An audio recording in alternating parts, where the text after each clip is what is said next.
up on the beach in Miami. Okay. And, you know, of course, my father was into acting, and he was very big into music. My mother was a model. And I grew up in this creative bubble where anything and everything was possible. It was all about imagination and creativity. And, you know, you could walk into my house and hear everything from Mozart to Loretta Lynn to, you know, Linda Ronstadt and Jimi Hendrix. So I had all of these different avenues that I could go through, you know, as a child and be creative. And one of the biggest things that I love to do is write music and write stories. And I think that's what really made me gravitate towards country music. Yeah, River of Stone, I was in that film when I was 5 years old with my father.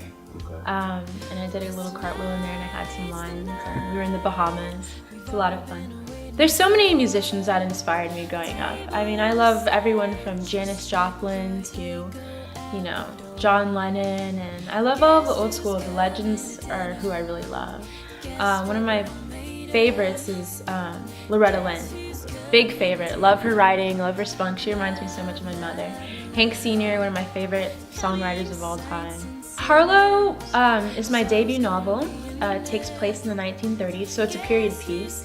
And it's all about, the basic premise is a young biracial girl is trapped inside of her father's castle, because back in the 1930s, you know, that whole taboo of interracial relationships, and being the product of one was even bigger. So, you know, long story short, she basically grows up, and, you know, anything you put under pressure is going to eventually blow up. So eventually she finds her way outside into the real world, and she figures out what true love is and what it really means to be a human being, and not just to be like this captive. So it's a mind trip. Great. It's all about love. My debut single is Guess Who's Coming to Dinner? And again, I'm always delving into love and what the true meaning of love is, and how it affects all of us, and how it can bring us together. And Guess Who's Coming to Dinner is all about having that space where you can be yourself, basically in a world where everyone's trying to be other people. And it's all about going to dinner. You know that old cliche where you kind of ask your friends in school, if you could invite anyone to dinner, like alive or passed on, who would you invite? That's the whole premise of it. So we invite everyone from Willie Nelson to Elvis to Jesus to Lil Wayne. Everyone's invited because, you know, everyone is all about love. Touring has been so much fun. It really has. I mean, we've been everywhere from California to, you know, just everywhere, Wisconsin. You know, of course, Tennessee. So it's been a lot of fun. And I think the beautiful thing about it is the DJs are really starting to get into it because of the message it portrays, and also because of the music. You know, you don't usually hear kind of ballads as much. It's more like party songs and that sort of thing, which is a lot of fun, but it's a little different. And I've come to really realize that listeners actually do pay attention to the lyrics. You know, you have so many people calling in saying how much they love the lyrics and the message of the song, and to be able to have something and share something that people can relate to, I think, is a beautiful thing. So. Great. Yeah, Ron Grimes is a gentleman I met quite a few years ago.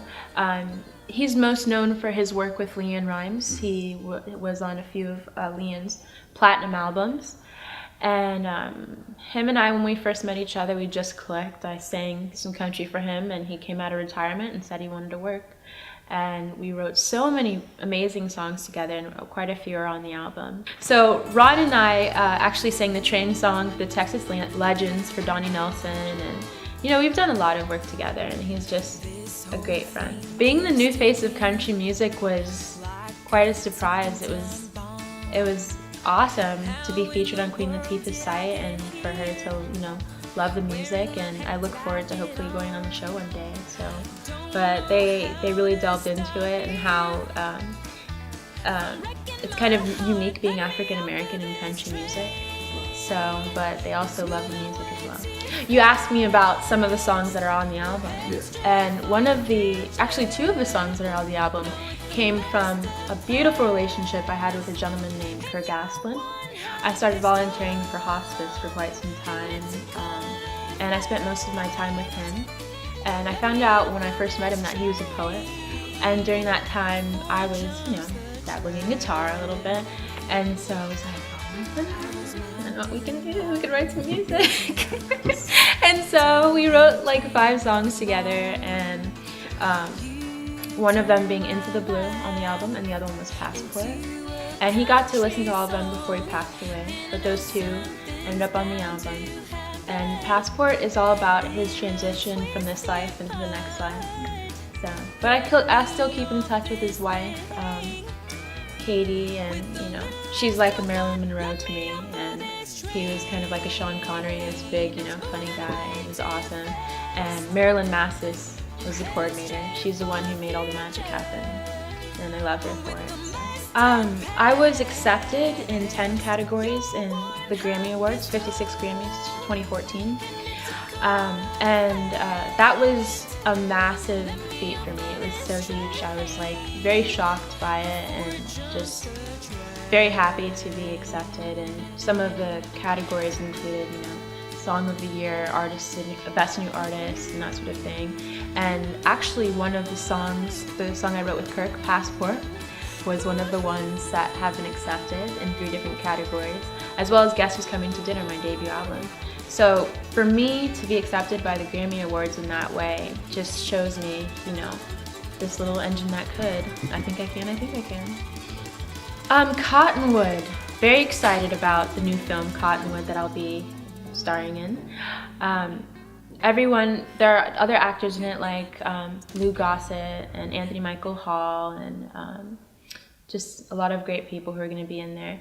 And the whole film basically takes place during the Dust Bowl era, West Texas, 1930s. It's a very difficult time in American history as far as, race relations and that sort of thing. And there comes a point where the local sheriff, has to choose between doing what's right and doing what's law when he finds a local racist dead. And so I'm so excited to be a part of this film and to be a part of, really bringing an awareness to what we need, which is unity and solidarity between all humans. Because there is one race, and it's the human race. It's a big time for country music because it's just now starting to have a little bit of a change. I mean, you see more people like Florida Georgia Line and, everyone kind of bringing in this whole pop, hip-hop aspect to country music. It's very interesting. So, of course, I'm a traditionalist, but I love the music industry, and I love the fact that everyone has this platform via the internet to go out there and to have their own, unique story, and to just spread it out there and do things like what you're talking about, is going out there, putting your stuff out there, not just gigs, not just this or that, but actually showing the story of who you are as a musician and getting fans interested in who you are. Because I believe that, of course, fans fall in love with the music, but I think it's a holistic thing. They fall in love with the artist as well. Some advice that I would give to them is, since you're asking, as far as musicians, young musicians, aspiring musicians, I'd say, keep writing. Always do what your heart tells you. Don't do anything for the fame, because the fame aspect, I've seen it. My father was the biggest thing in the 80s. That's not what's going to propel you forward. That's not what people fall in love with. People fall in love with your heart and who you are. So my thing is, I would tell them to just keep doing what they want to do, keep being unique, keep being who you are, and don't let anybody change you. Because everyone in the industry, people are going to want to change you and say, I can make you this big star, but you have to realize that the light comes from within. Well, I think it's extraordinarily vital that musicians do realize that there can be media outlets and not just going and gigging. And that's kind of a traditional way to go, pick up people from bars and that sort of thing, get fans in that way. But there's also this huge, canvas where you can put yourself out there, as far as, radio interviews such as this one, television, everything. And I think it's really important that you're doing that, and you're giving them that platform and giving them that voice. My name is Imaj, and I totally support chosen musicians. Peace and love.